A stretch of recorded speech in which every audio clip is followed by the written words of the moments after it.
Good evening.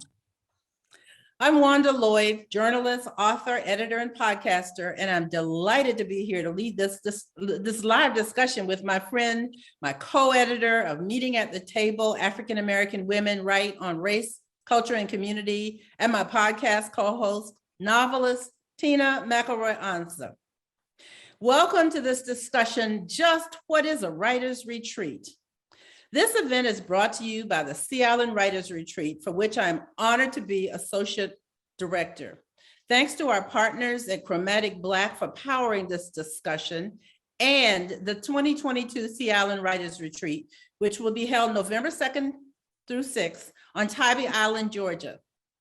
Chromatic Black is a collective of artists and activists across a spectrum of creative disciplines, disrupting the master narrative with good storytelling. Tina McElroy Ansa is the consummate storyteller. She founded the Sea Island Writers Retreat in 2004, and in 2007, she founded Down South Press, which published her 5th novel, Taking After Madeir. Tina is the award-winning and best-selling author of 4 other novels, Baby of the Family, Ugly Ways, You Know Better, and The Hand I Fan With. And all of them are set in the fictional town of Mulberry, a community influenced by Macon, Georgia, where Tina grew up listening to stories told by her elders and the folks who frequented the juke joints that her parents owned. She began her career after graduating from Spelman College in Atlanta, and that's where Tina and I met when we were assigned as freshman year roommates. After Spelman, Tina worked as an editor and writer for the Atlanta Constitution and later the Charlotte Observer in North Carolina. In addition to founding the Sea Island Writers Retreat, she has been a freelance writer with work appearing in magazines, newspapers, short story collections, nonfiction anthologies, and online publications. I wanted to share all of that because it's important to know that this woman knows what good writing is and she knows how to teach it. So, hey, Tina, and are you ready to get started? Wanda, you know me, I'm born ready. Let's go. We are in that season, right? When we are born ready. Yeah, everything. We know a few things, as our website, as our podcast says, and we're happy to teach them. I'm looking forward to sharing everything, even this evening. I'm looking forward to sharing information with emerging and established writers. Anybody who's on board. Absolutely. And I see you got your water there with your mason jar. So that might end up being some wisdom on our podcast sometime. I poured it into a glass. Oh, you put it in a glass. Okay. My mama wouldn't let me drink out of a mason jar on TV. Okay. She had a mason jar, y'all, before we came on live. Okay, so let's get started since you are born ready. So Tina, the Sea Island Writers Retreat gives African-American women writers and emerging writers the opportunity to learn from an outstanding faculty in a beautiful location. You often talk about the importance of place. So let's listen to this first before we start talking about the sense of place. Let's listen to this quick video, and then I want to ask you about your passion for sense of place as a writer. Okay.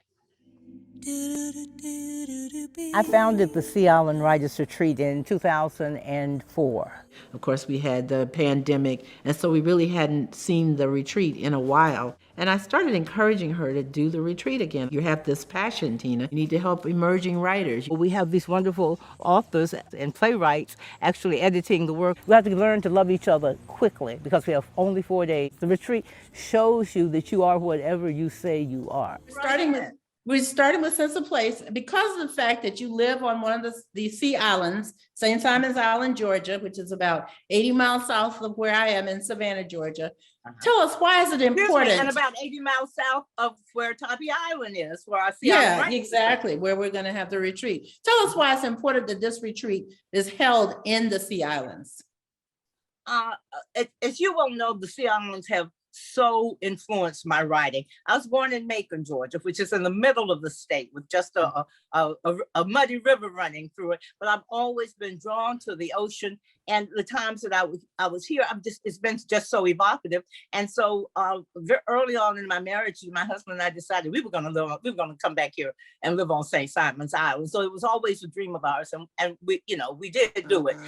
And when I came here, I thought, that I was really a Southerner, but I really felt the depth of the sense of place on St. Simon's Island. And I know that it has to do with all the Sea Islands. I know it has to do with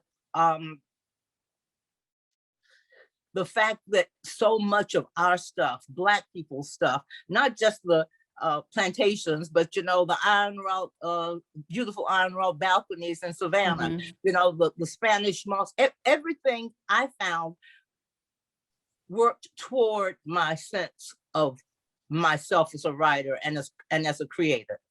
Do we have some news? I see you're smiling. Do we have some news? No, we're gonna talk about sense of place, and then we're gonna see the video.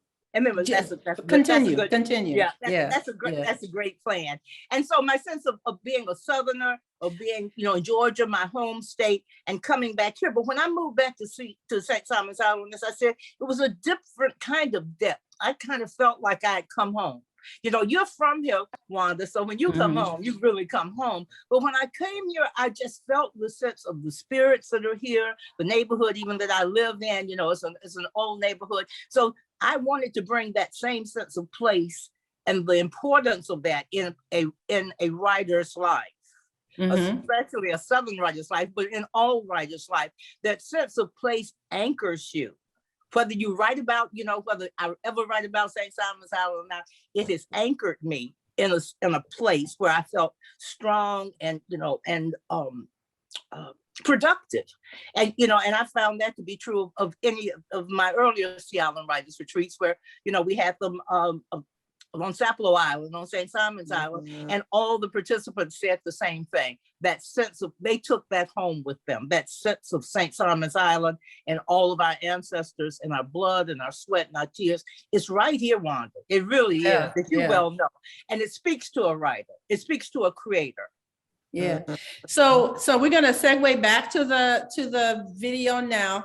And while they're queuing it up, I'm going to say, you mentioned that I was smiling. Someone just texted me and said, you both look so pretty. So I just want to give you that smile too. I'm passing it on. We love our we're ladies of a certain age. It's terrible, but we love our compliments. You know how you remember little old ladies in church when you would say, "Oh, Miss So-and-so, you look so pretty in that hair," and they would just giggle. That's what we do. Yeah. Okay, we're ready for that sense of place video. Okay. A retreat is literally where you take yourself away from the regular day. So the first night we just travel in, we get settled, we find our places.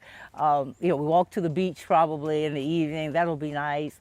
And that's why we love to have it on the Sea Islands. Besides the fact how evocative they are. As for writers, it is our privilege to write. It's our privilege to create. And in this place, if I open up a little bit, my spirit is guided. So last year, when you and I started having conversations about workshopping and retreats for writers, I asked you to define workshopping for me because I didn't know what it meant. I wrote my memoir, Coming Full Circle, without workshopping. So what's different about a retreat as opposed to taking the writing journey all by yourself? Exactly. Well, Wanda, you and I did a little bit of workshopping, a little bit, but not in the sense of what we're talking about here. Workshopping is just what it says. It is taking your work and going to a group of people, having a group of people, preferably with a leader, the way that we have a leader, a competent leader who's been published and knows what she's talking about, and taking the work and sharing it among the writers. And one of the things that it does, number one, for many writers, they've never shared their work. Number two, you get all that feedback, not just one editor's feedback, for instance, but you get others who are writers and readers who are in that same group. You found your people. That's the good thing about workshopping. You find your people who are interested in writing and making some progress.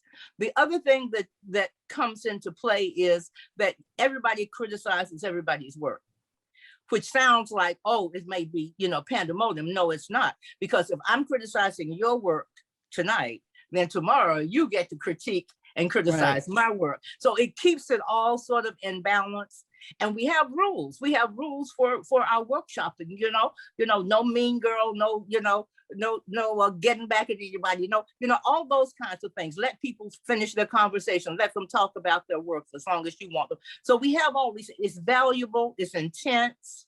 You have real growth because, instead of sitting with your own manuscript going over and over, and after a while you don't know what's good, you don't know what's bad, and you take out the good parts, you don't know. So you need some outside influence. But the good thing about our workshops is they're led by brilliant writers themselves. So it's not just the 5 people in the workshop critiquing each other's work. You have somebody at the head of it critiquing the work, and so the discussion and the response from your work and the feeling of camaraderie, the feeling that you're not alone. Oh my goodness, I can't tell you how many retreaters we've had who said, I never ever thought there were other people having it. So that's the biggest value of workshopping, especially with a brilliant leader. And that's what we have. Well, thank you for reminding me that we did some one-on-one workshopping when I was writing my memoir. You know what, you hit that fact that what we really are doing is workshopping. I'm just not going to tell you that's what it is. So I appreciate that. Yeah. So Tina, since we released the information about the 2022 retreat, I've heard from a few writers who said, I don't think that I belong in this retreat because I haven't published a book yet. Or even a few who said that they had already published and I may not need this workshop thing anymore. So what would you say to emerging writers who are already in the early stages of working on a writing project? And what would you say to experienced writers about why they should attend? Well, I tell you, the people who had the joy of attending your recent TEDx Savannah talk, Wanda. Oh, there she goes. Oh my goodness. I have to say, come on, writers. Come on now. You gotta be braver than that. Come on now. Tina is teasing. Hold on, Tina. We have to explain. Tina is teasing me because I had a call and response and I said, come on now. And I told the audience, you can say, So you can say it one more time. What you said, come on now, say it again. Come on now, writers. Absolutely. Sure. It really does take a sense of worth, a sense of your work's worth, to really spend money, time, your heart, because sharing your work is sharing your heart. And I want people to know that I understand this. And I understand, writers can be timid, especially writers who haven't been published, or writers who are just emerging writers who are just deciding, this manuscript that I put in a drawer, or these pages I put in a drawer 20 years ago, this really is a good story. This really might be something. All those writers, including writers who are established, because one of the things that established writers find out is that they have not had an editor. For most parts, people, publishers don't edit anymore. They don't line edit. They don't send you back a editorial letter telling you whether you're going in the right direction or not. And for established writers, it's just as important to have this sense of camaraderie, other people responding to their work, especially, I would think it's as much for established writers who are trying to figure out how to feel their way to that next book, or that third book. Is my audience out there? Because everyone who is in these workshops is a reader. So you not only have the benefit of the other 14 or 15 retreaters and their sense of themselves as a writer, but they're going to respond to you as a writer and a reader. And so it's very beneficial. And I say again, come on now, you would stand up for your child. You would stand up for your best friend to get the right job. You would stand up. Oh gosh, you whip somebody about your mate. But stand up for yourself. Stand up for your writing. That's what I'm encouraging people to do. If you've had it for so long and I know there are folks out there who just know in their soul that this work that they've been working on and working on and working on is really valuable. So I just ask y'all to come on now, pull up them big girl panties and be aware that we're gentle. We always say, no pressure, just progress.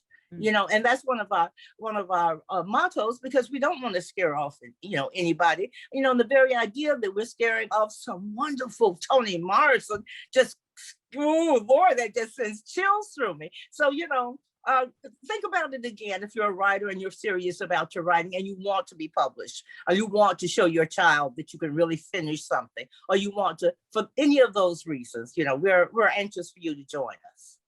Well, can I add that many first-time writers, when they're published, become bestsellers, like Baby of the Family by Tina McElroy Ansa. Your first book became a New York Times bestseller. So you just never know, right? Yeah. It's important also to value yourself. This is another step you have to take. When I tell you to be brave, I'm telling you to be brave about a lot of things, and that's valuing yourself. Because I assure you, everybody's not going to tell you you need to come to this retreat. There are going to be lots of people saying, girl, you've been working on that thing for your whole life. You're never going to finish that book. You have to drown out those voices and listen to your heart. And listen, if your heart says that this is a good, valuable work, and that you should, invest in it and continue with it, then that's what I say. That's what I say. But, be brave for your work. I'm going to have a conversation with Tina. I might have to trademark, come on now, because she's just ripping me off. I have used that more than you did, Wanda, haven't I? Lord, I'm sorry. Okay. At least I'm honest. Yeah. So we're going to move on. Okay. One of the most important parts of the application is that writers must submit up to 10 pages of work in progress. That's whether you're writing fiction or nonfiction, poetry, you must submit the work. Why is it mandatory? The playwriting. And playwriting, yes. And you're going to talk about all the different aspects in a few minutes, but why is this? But still 10 pages. Yes, up to 10 pages, up to 10 pages. I think the application says 5 to 10 pages or something like that. So why is this a mandatory step in the application? Why do I have to send you what I'm working on? Because what other reason are you coming here for? I mean, if you're not working on something and you don't have 10 pages to share now, and that could be 10 lousy pages. Don't clean, like I tell folks, don't clean up the house before the maid comes, okay? The reason you're sending it in is to get help. So don't think you have to clean it up. But, we want it to be in good, in good shape, like you would submit to, any professional organization, but we want a 12 point or larger, double spaced, 5 to 10 pages. Well, all we need is for the pages to make sense. They can be 10 pages from the end of your work. They can be 10 pages from the middle, but they have to be continuous pages so it makes sense, not just 2 pages from here, 2 pages from here, 2 pages from here. The biggest part of this, though, is... You didn't drop that mason jar, did you, Tina? No, it was a bowl. I was going to use the bowl for something else. I got all kinds of little traps around here. I tell you, everybody come in here, they would just fall over. But the biggest part of of having that work is that, as like I said, if you don't have a work that you're working on now, then you don't need to be on you haven't progressed enough. But most people really do if they sit down and look at what they've had, what they've worked on a long time ago, what they're working on now. They probably do have that. And we want you to apply if you have that. If you don't have that, why don't you start working on toward that and catch us the next time. But we do want people who have works in progress, because those are the people we can help, Wanda. I mean, because we're not starting from scratch.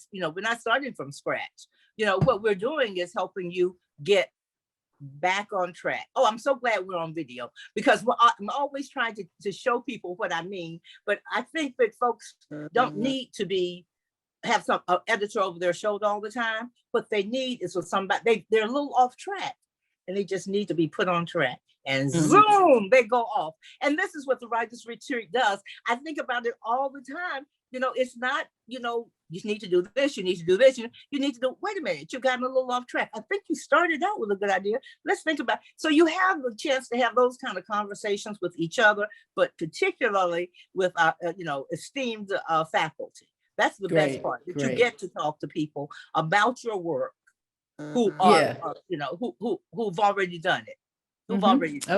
Okay. So the next thing I want to talk about is African-American women. This retreat is for African-American women. Yes, it is. So talk about the culture, the comfort of learning in an environment where the students, if you will, call them students, and the faculty will all be African-American women, right? I mean, there's going to be some black women up in there, right? Hey, the crew too. Well, this is my chance. The mother of my godchild, Georgine Best, who is one of the testimonials who came to the writers' workshop. One of her favorite sayings is the great Ntozake Shange, who wrote in her novel Sassafras, Cypress, and Indigo, where there is a woman, there is magic. And what we found out is where there are Black women gathered, there is specific magic, Wanda. That sense of a safe place, because we work very hard to have a safe place. That's what I was saying. Everybody is a woman. Everybody, who enters there and walks through there, all our people are being women. And that's one level of safeness, but safety. But the other level of safety is knowing that you're surrounded by people who know you culturally, who understand you culturally, who won't question, well, why is over here they calling her Sally Mae, but over here they calling her Lil Sal? Is that the same person? Is that somebody? All those kinds of things that we know. We, meaning people of color, Black people, Black women, African-American women, know instinctively things that we've been taught, things that we've seen in our life. Those kinds of things come to play when you're gathered together like this. And this is a safe place. Like I said, we have rules of engagement, so everybody feels safe in the workshops. We have places that are meaningful in relaxation, meaningful in inspiration, meaningful in all kinds of ways. And we try to have as much of that as possible. You and I always talk about people looking for a safe place. Wanda and I've been putting out mommy vibes lately. And so we're getting all our children. All these calls are coming in, right? Oh my goodness.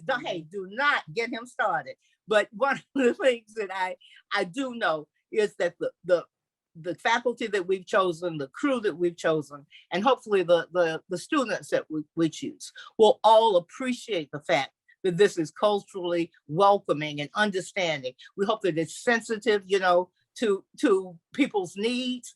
We run it like women, we run it we don't run it from the bottom up, we run it from the middle, any way that it goes and any way that it works. And so it's a very deeply female woman, Black woman space.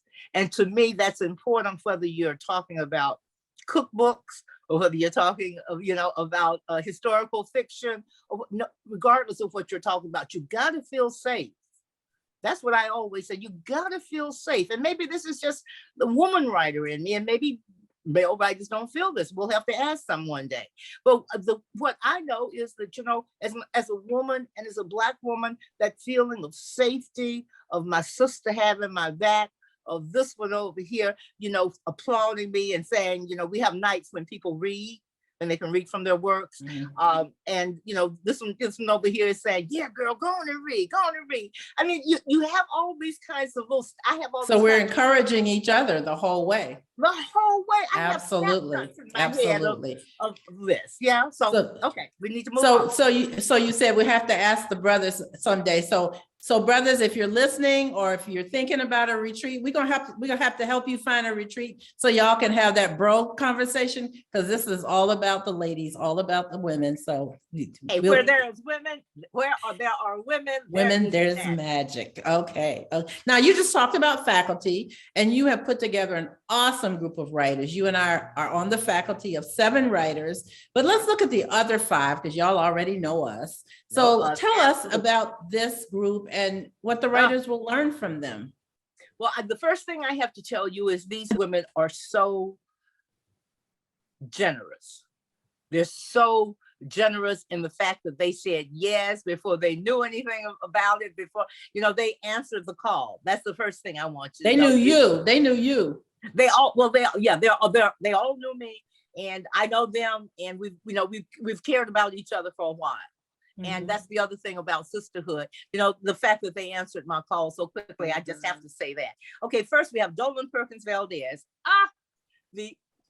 Can you say best-selling author of her latest "Take My Hand," the historical fiction novel about set in 1973, and it's based on the sterilization of the discovery of sterilization that was being done by HUD, on minors, on children, on girls, children, yes, on folks with mental disabilities, on poor people, on Black people, on poor white people. It was a disaster, and it blew up, in front of the lights, only because one young nurse, one young person said, "This isn't right." She knew about a young Black woman, and so this is not the Black woman in Dolan's novel, but she bases her on this. What if there was a young Black nurse who actually, did this? This was another social worker, I think, who blew the whistle on them. So she wrote this beautiful novel. It's getting rave reviews. I reviewed it. I gave it a rave review in the Washington Post. But Dolan also teaches at American University, so she is a teacher as well as a writer of beautiful historical fiction. And Tina, can I also say that we are proud that Dolan wrote one of the essays in our collective meeting at the table also. She most certainly did. I'm real proud of that. Again, yes. she answered the call for us. Yeah, and she also, her first novel, if you want to go back, you should go back and read it. It's called Wench, W-E-N-C-H, and it will open your eyes to things you never saw, never knew. Our next faculty member is Nick Stone, who we all know is the author of Dear Martin, but also Nick Stone is just an absolute butterfly. She's a light, she always brings light to whatever she's doing. The kids love her. She's a youth young adult author. Thank you, young adult author. And she is spreading out to other things. She also is doing she is doing the comic book for the Black Panther's sister, Shari. She did comic book for that. She did the dialogue for the comic book there, and she is the first returning Sea Island writer retreater who returns as a faculty. She was at Sea Island Writers Retreat 2013, I think, and I think her first novel was published in 2014. As you can imagine, we're very proud of Nick Stone, and she's one of the people who had to fit us in, but she fit us in and made sure that she could come. And so when I talked to her, she said, "Well, let me talk to about 4 people and get back to you." So she has a number of levels that she has to go through, but she found time for us. I'm okay. Let's go on to Regina.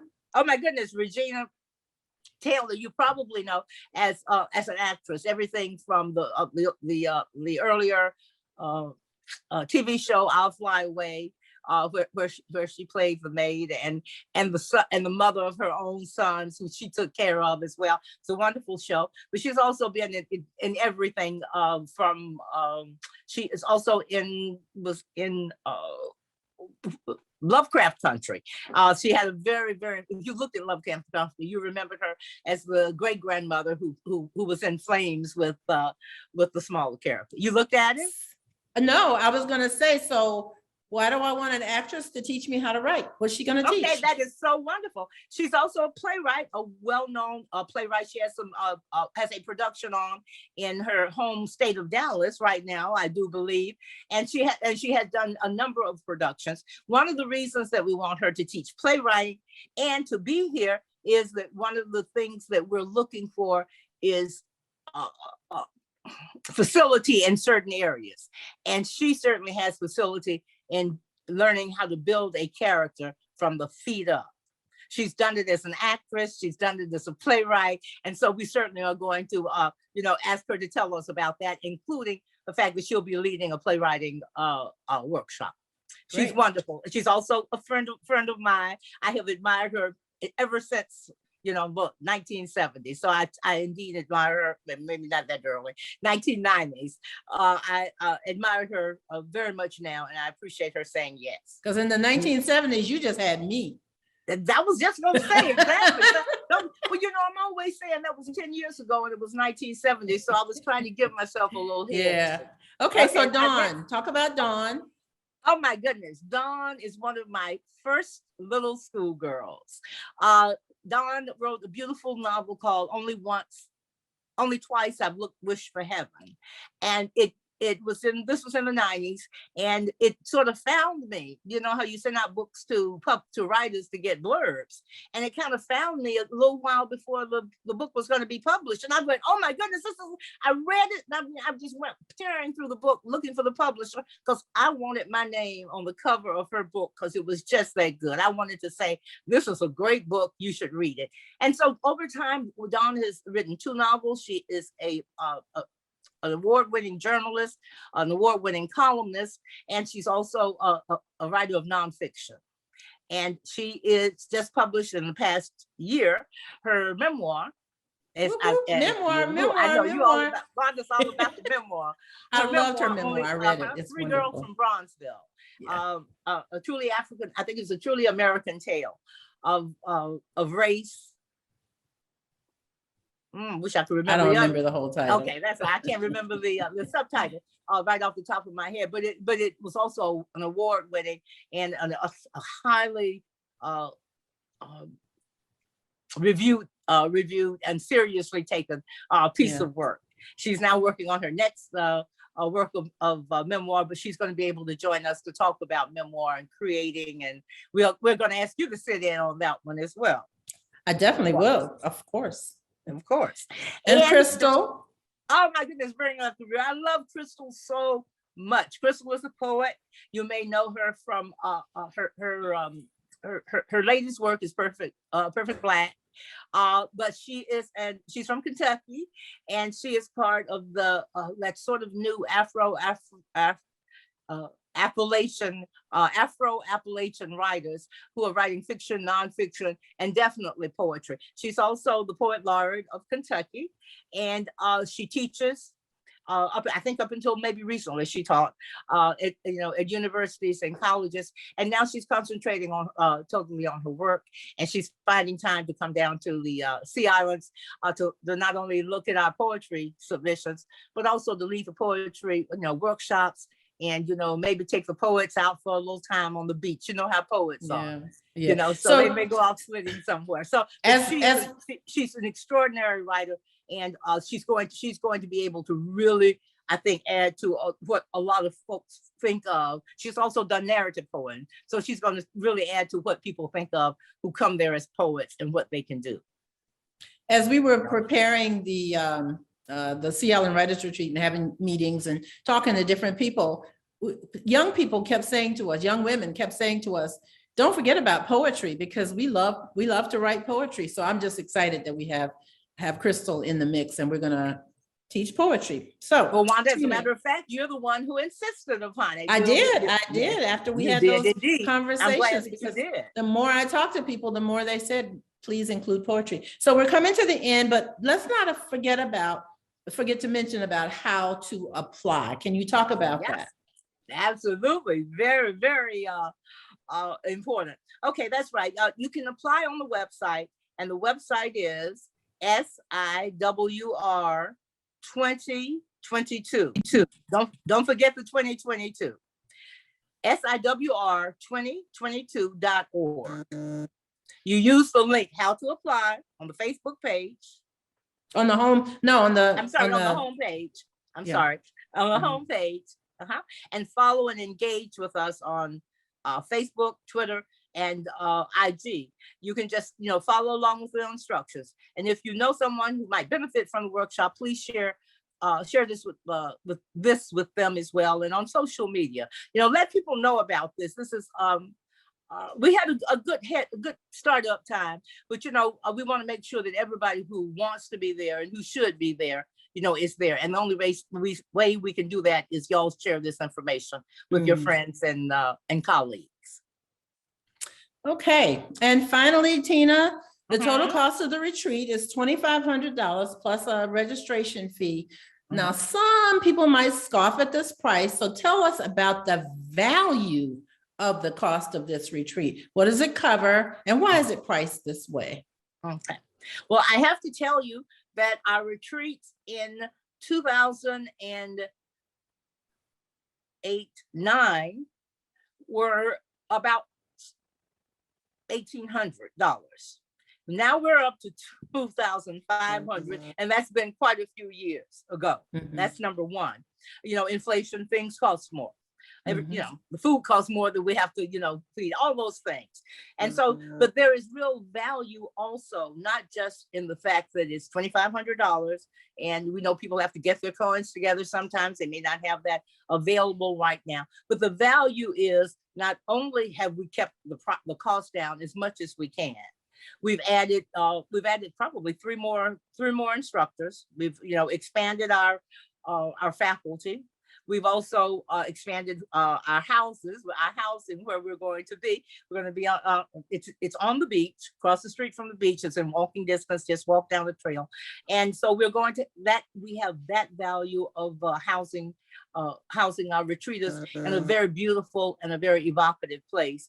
And also the fee it covers a lot of stuff, and that is 4 nights of accommodations, all meals and snacks, the workshop materials and lectures, the workshops themselves, critiques on all of our work. And that's what we get from accommodations and what the workshop really, will offer that you can put in your hand. We value our faculty, and creators need to be paid too. So we partially cover the cost of paying our faculty through our admissions fees. And also, we also have a number of good surprises for. Yeah. We give great surprises from, if we just don't give a little goodie bag, you give you some stuff to take home. We give you some stuff to help you with your writing, to remember us, and to take that spirit of Sea Island Writers Retreat with you. So again, we are thrilled to offer this to you. We're thrilled that you even came on board tonight to listen to this, so you'll just know information is power. We say that all the time. All so we give the you time. as much information as much information as we possibly can. But I didn't get a chance. I'm sorry. Did I get a chance to thank our partners in Chromatic Black? You can do that now. Oh, thank you very much. All right. Thanks to our partners in this, Deborah. Chromatic Black, they generously supplemented the cost of the 2022 Sea Island Writers Retreat that helped to make this whole thing possible and make it as easy a process and as meaningful a process as possible. And this helps us keep the fees as low as possible as well. So we thank our partners. Good. So Tina, thank you for inviting me to go on this journey with you for the 2022 Sea Island Writers Retreat. Yeah, to our guests, welcome. You're my pal. We're having fun. You're my person, Wanda. And as we say on the podcast all the time, we're the hardest working 70-some-year-old women we ever saw. We're always working. I think I'm working harder now than I did, 30 years ago. Yeah, oh, I know. It's wonderful though. It's a real joy. Huh, Wanda? Yeah. So to our guests, when you signed up for this session in Eventbrite, you probably noticed that there are 3 other discussions in this series of live events, one each in August, September, and October. We invite you to return to the website, siwr2022.org, and then click on events and be sure to register for the other discussions led by Tina, and each one will be with another writer. And so we want to say thank you for joining us. Good evening, fun, Wanda. Thank you. Good evening and good writing to everyone. Good writing.